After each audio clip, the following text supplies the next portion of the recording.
Hello students, online readers channel पे आप सभी का स्वागत है। आज के इस वीडियो में हम पढ़ेंगे हिंदी से अंग्रेजी में अनुवाद की शुरुआत कैसे की जाती है। तो आइए देखते हैं। बेसिक जानकारी पहले हम इसके लिए हिंदी से अंग्रेजी में अनुवाद करने के लिए हम इसकी बेसिक जानकारी आज जानेंगे। इसमें देखिए बेसिक जानकारी क्या है कि हिंदी से अंग्रेजी में वाक्यों को अनुवाद यानी हिंदी के वाक्यों को अंग्रेजी में बदलने के लिए हमें क्या करना पड़ता है। वाक्यों को हिंदी से इंग्लिश में बदलने के लिए टेंस, सिंपल सेंटेंस और मॉडल वर्ब का उपयोग किया जाता है। ठीक है, क्या होता है कि हम जब वाक्यों को हिंदी से इंग्लिश में बनाते हैं तो हमें या तो टेंस का उपयोग करना पड़ता है या सिंपल सेंटेंस और या फिर मॉडल वर्ब का। तो हम शुरुआत कैसे करेंगे ये तो हम अगले वीडियो में जानेंगे, लेकिन देखते हैं इससे पहले ट्रांसलेशन की मुख्य बातें कौन कौन सी होती हैं कि सब्जेक्ट, वर्ब और ऑब्जेक्ट। ठीक है, हमें जब भी कोई ट्रांसलेट करना है, वाक्य को इंग्लिश में बदलने की शुरुआत करनी है, उसको सीखना है, तो हमें ये तीन चीज़ें पता होनी चाहिए। अगर हमें ये तीन चीज़ें पता हो गई तो हम आसानी से वाक्यों को हिंदी से इंग्लिश में बना सकते हैं। सब्जेक्ट, ये क्या सब्जेक्ट क्या होता है, वर्ब क्या होता है और ऑब्जेक्ट क्या होता है। तो सब्जेक्ट यानी कर्ता, मतलब कर्ता क्या होता है, करने वाला बोल सकते हैं हम इसको कि करने वाला। वर्ब क्या है, क्रिया यानी काम, कोई भी काम हो सकता है जैसे चलना, उठना, बैठना, जाना, इस तरह से। और ऑब्जेक्ट क्या है, कर्म, मतलब कि चलो इसको हम आगे देखते हैं, समझते हैं। ऑब्जेक्ट का मतलब होता है कि किस पर उसका प्रभाव पड़ता है, वर्ब का। तो देखिए सब्जेक्ट को हम समझते हैं। सब्जेक्ट क्या होता है, किसी भी वाक्य में सब्जेक्ट यानी कर्ता वह शब्द होता है जिसके बारे में बात की गई हो। ठीक है, कई बार ऐसा होता है कि वाक्य में जो सब्जेक्ट है उसके द्वारा हमें ये पता नहीं लगता है कि उसने क्या काम किया है। ऐसे भी कुछ वाक्य होते हैं कि कर्ता के द्वारा कोई काम करने की बात हमें पता नहीं चलती है कि कर्ता कौन सा काम कर रहा है या नहीं कर रहा है। तो उस तरह के वाक्यों में हम कर्ता को कैसे डिफाइन करेंगे, कैसे हम समझेंगे कि कौन सा शब्द कर्ता है। तो हम समझ जाएंगे इस बात से कि वह शब्द होता है कि सब्जेक्ट जिसके बारे में बात की गई हो। ठीक है, तो सब्जेक्ट अभी देखिए आगे सब्जेक्ट क्या है। सब्जेक्ट तो हमने समझ लिया। अब देखते हैं हम सब्जेक्ट के प्रकार। सब्जेक्ट के टाइप होते हैं एक वचन कर्ता यानी सिंगुलर नंबर सब्जेक्ट और बहुवचन कर्ता यानी प्लूरल नंबर सब्जेक्ट। तो हम देखेंगे सिंगुलर नंबर सब्जेक्ट कौन कौन है। ही मीन्स वह, ये पुरुष के लिए यूज किया जाएगा। आई टी, इट, मतलब वह, ये भी वह होता है लेकिन ये प्राणी या किसी वस्तु के लिए यूज किया जाएगा। सी, वह यानी स्त्री, यह किसके लिए यूज किया जाएगा, स्त्री के लिए, कोई भी महिला है, लड़की है, इस तरह से। और नेम, नेम कोई भी नाम हो सकता है। बहुवचन कर्ता क्या है, प्लूरल नंबर। ठीक है, बहुवचन कर्ता क्या कहलाता है, प्लूरल नंबर सब्जेक्ट। तो इसमें देखिए ये आई मीन्स मैं, ये वैसे तो क्या है सिंगुलर नंबर है, लेकिन हम इसको प्लूरल नंबर में ही रखेंगे ताकि हमें आगे कोई दिक्कत नहीं हो। टेंस में भी, सिंपल सेंटेंस में मॉडल वर्ब का यूज करेंगे, उस तरह के सेंटेंस में भी।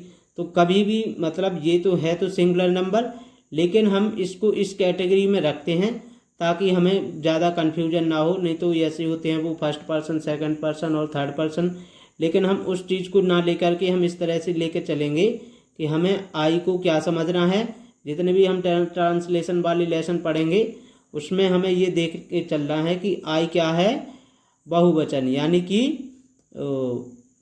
Plural number subject. ठीक है, तो देखिए बी मीन्स हम, ये तो वाई ओ यू यानी तुम, और T H E why they, ये क्या हो गया, वे। ये इस तरह के हमारे ये इतने सब्जेक्ट होते हैं। इनके अलावा हमें कोई भी सब्जेक्ट ट्रांसलेशन के लिए पढ़ने की ज़रूरत नहीं पड़ेगी। तो आगे देखते हैं। अब हमें पढ़ना है, क्या देखना है, वर्ब क्या है। वर्ब के बारे में समझेंगे। तो देखिए, वर्ब क्या है? वर्ब यानी क्रिया, कोई भी काम कहलाता है ये।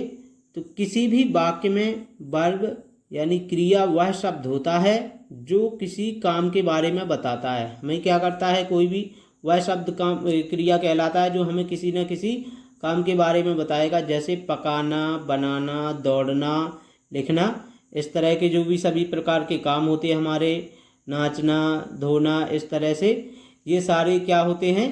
क्रिया यानी कि वर्ब कहलाते हैं।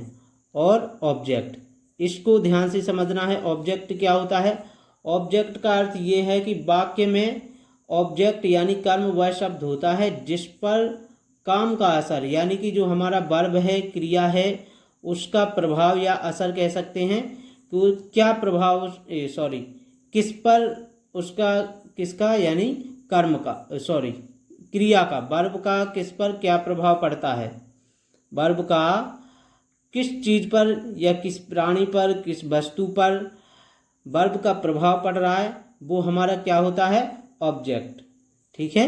तो देखिए इस तरह से, जैसे वह अपने भाई को पढ़ा रही है, वह अपने भाई को पढ़ा रही है, इसमें तो इससे हम समझ जाएंगे कि देखिए अभी तीनों चीज़ हम समझ चुके हैं कि सब्जेक्ट, वर्ब और ऑब्जेक्ट।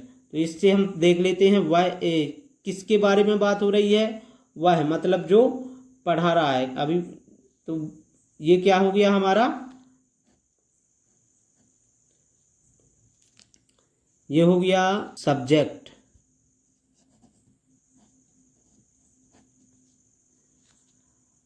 वह अपने भाई को पढ़ा रही है, काम क्या हो रहा है इस वाक्य में? काम है पढ़ाने का, तो पढ़ा रही है, ये हो गया हमारा वर्ब।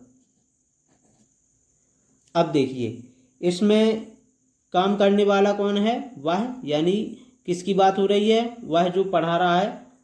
तो पढ़ा रही है कोई महिला हो सकती है या लड़की हो सकती है। तो वह अपने भाई को पढ़ा रही है। तो देखिए वर्ब का प्रभाव कहाँ पड़ रहा है? अपने भाई, इस पर। ये क्या है? अपने भाई को। वो किसको पढ़ा रही है? अपने भाई को। तो इस पर क्रिया का जो है, इसका प्रभाव कहाँ पड़ रहा है? इस पर। ठीक है, असर क्या है ये? तो ये हमारा क्या कहलाएगा? अपने भाई। ये क्या हो गया हमारा? ऑब्जेक्ट।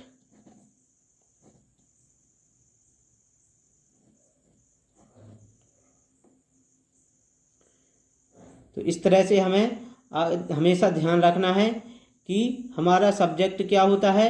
सब्जेक्ट वह होता है कि या तो जो काम करने वाला व्यक्ति है या जो भी है, या तो कोई काम करने वाला है जिसने काम किया, लड़का लड़की है या कोई महिला पुरुष हो, जो भी हो, या फिर जिसके बारे में बात की गई हो, तो वो कौन कहलाएगा? हमारा सब्जेक्ट।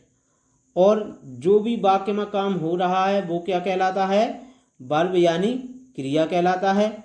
और ऑब्जेक्ट क्या होता है? कि जिस पार्ट पर, या कह सकते हैं कि जिस वस्तु पर या जिस प्राणी पर, किसी भी चीज़ पर जहाँ क्रिया का प्रभाव पड़ता है, वो हमारा क्या होता है? ऑब्जेक्ट यानी कर्म। वर्ब का प्रभाव जो पड़ता है जिस चीज़ पर, वो हमारा ऑब्जेक्ट होता है। तो इस तरह से आपको हमेशा याद रखना है। और वीडियो को पूरा देखने के लिए आपका बहुत बहुत धन्यवाद।